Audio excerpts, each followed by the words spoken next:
Ay, parang hindi ka. Kala ko rin, okay, kinito. Pero nung Touch hand sa nila eh. touch hand, pero pinapalis ni Enrico, yung kamay ni Winnie Alfredo. Tingnan natin ito, no? Alam mo kapag yung budget parte, no? Yung pick and roll na ginagawa ng Pure Foods does not involve the import. It involves two locals. So it appears that the Darius Rice is more an isolation type of player. You give him the ball, whether he's outside or whether he's inside, let him just create. Oo.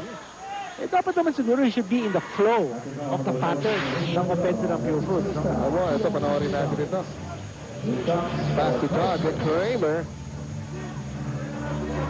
Or Kramer being very offense-minded, and I'm sure napagsabihan din yan ni Coach Bob Parasol. Alam mo, maraming absent eh. Wala Exactly. Si Wala na si KG. Sabi mo, wala din si Gary David. So, a lot of players have to pick up the slack. At I'm sure si Kramer napagsabihan to be a little more offensive-minded sa game na to. And so far, Kramer has responded. Meron na siyang 5, make that 6 points for the groom to be. Yeah, no. At coming off the bench, yung po si Doggy Kramer. Swerte talaga ni Cheska, no? Pero maswerte si Lamang lang ng dalawa. Ang Air 21. Walang ikakasal eh. Malita natin eh. Ngayong summer, ito ngayon si Enrico Villanueva. Oh, deep to do yung tira niya. Wala. Steve Thomas. Oh, pinupula lamang. Nakuha ni Arwin Santos. Lilipad. Ganda naman ang foot movement ni Arwin Santos. Ito yung sinasabi natin about Air 21's running attack now in high gear. At ang Pure Foods, we did say that it is the #1 fast-breaking team, but Air 21 looks like it's outrunning the Giants at this stage. Ano nga, binanggit mo, contrasting yung estilo nitong dalawang imports na ito. Steve Thomas and Darius Rice. And meanwhile, meron po tayong mga substitution dito.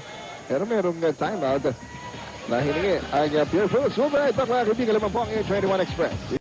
Talagang character nila is to run, score on every opportunity, score early, and make the scores high. Tama ka, naging physical din sila, but we're gonna be ready. We're not gonna back down from any physicality, and we're ready for that.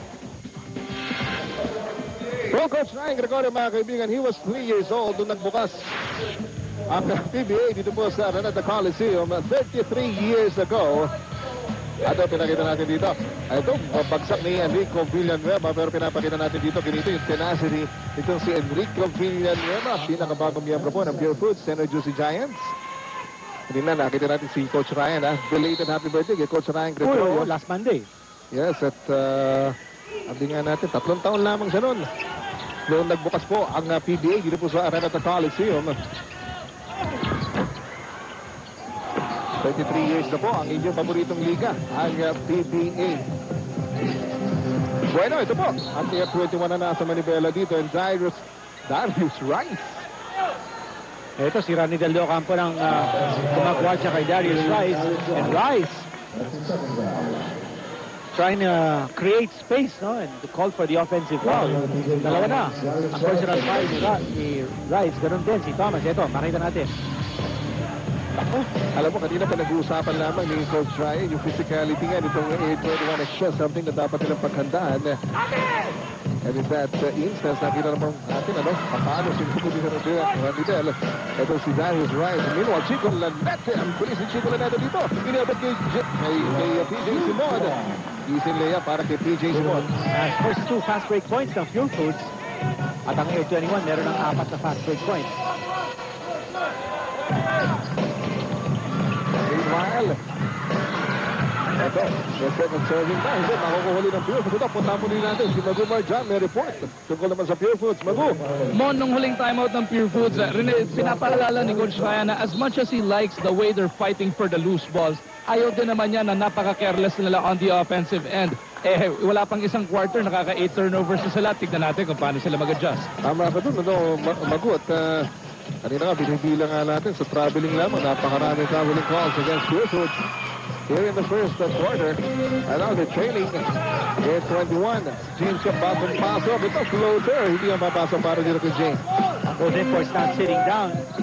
Kasi meron na sila 2 personal fouls. So ito, all Filipino crew. Ang nagpapakbakan dito. Si Espinas, kinasok na rin ni Coach Bob Pirasol. At si Kramer, patuloy ang kanyang shooting, ha? Meron ng 8 points. Ano yung Vin Soto, alam mo, naubusan ni Coach Bo Perasol, yung kanyang mga players dito sa dahil siyang pinasok na. sa pagpasok ni Espina sa Vin Soto ay Juan Cani David hindi nga po maglalaro bagamat naka-uniforme yan. So talagang ito si Coach Bo Perasol, balak niyang gamitin lahat yung mga pwede maglaro sa kanya ngayong gabing ito. Ito si PJ Simon mula sa Makinala, North Cotabato. Pinabati natin mga kababayan natin dyan sa Mindanao. At babatayin din natin yung mga kaibigan natin sa Meralco. Especially yung crew nila sa may bandang Alabang, responding very promptly to an incident na nangyari sa aming bahay. Si Chris Remolacio at saka ang kanyang partner si Rodel Almada. Si Chris, by the way, binabati din natin ang kanyang bahay, si Alvin. At ang kanilang dalawang anak, si Kearney at saka si Karen Kate. Ayun naman, ha? Remolacio. Yan. Ayan. Mga magigiting na crew ng Meralco, responding very promptly to the needs of the public. Samantala dito kanito, talagang umulan ng traveling dito sa Pure Foods Syracuse Giants. At yun, apat na traveling call na ang itinawag ang huli nga mula naman dito kay PJ Simon Winnie Arboleda mula sa ibaba ng keyhole. Diantres para dito kay Winnie Arboleda. At ito, umaalagwa ang Air 21 dito against Pure Foods. Napakot sa 15 itong Pure Foods. And it's a 7-point lead now. Yan ang isang factor na pinag-usapan natin kanina, yung turnovers. And it looks like it's killing Pure Foods in the early going. PJ Simon, alam mo, lumingon sa kanan, walang mapasa. Lumingon sa kaliwa, wala rin siya mabigyan. So siya na lang ang tumira. Well, walang masyadong movement. Very stagnant ang offense ng Pure Foods and walang masyadong play. And now they're groping for form because nasanay na siguro sila na si Darius Rice ang pumupukol at tumitira. At now wala si Rice, they have to make serious and severe adjustments. Now they're playing a zone defense. Pinasok si Ray Evangelista, veterano para kay Coach Ryan. But only 6.9 seconds remaining. So Air 21 ang kumuha nitong mga huling minuto ng ating first quarter. Chico Lanete went all the way. He got called by Erwin Soto. Sila neta ang kanilang road runner. Kita mo naman, all the way from the backcourt. And he knew that time was running out. At naka-pick up pa siya ng foul. Ito masakit. 0.3 of a second.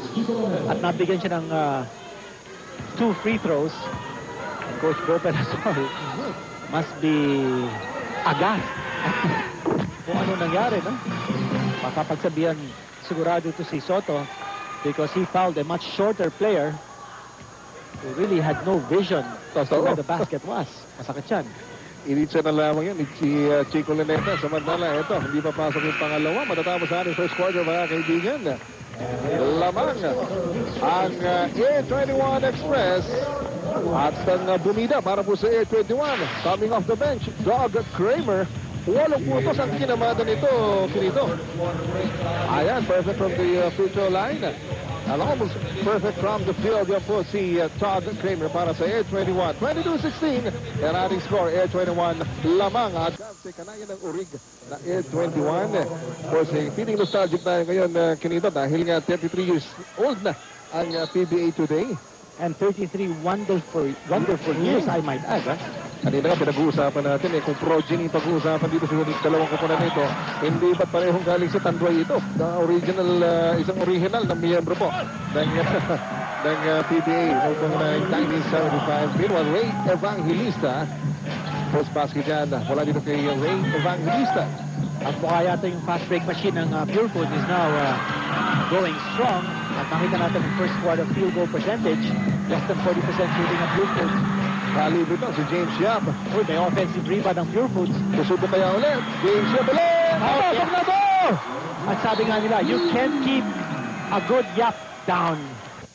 Ayan, at ito.